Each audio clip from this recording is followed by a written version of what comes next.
see näitus on Eero Epneri poolt üles ehitatud minu kollektsiooni põhjal ja lähtudes siis eelkõige niisugusest emotsionaalsetest kaalutlustest ja nendest emotsionaalsetest kaalutlustest on ka selle näituse pealkiri Rõõm linna südames.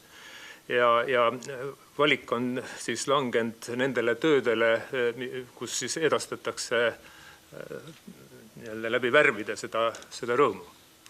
Ja tõesti, kui seda kataloogi vaadata, siis ma usun, et see rõõm inimeste südames tekib.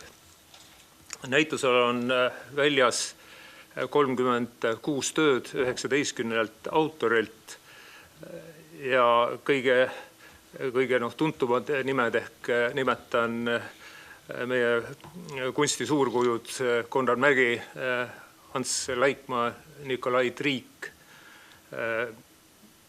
ja kindlasti Paul Puurmann ja peaaegu kõik, kes on hästi tuntud Eesti kuldajastu kunstnikud.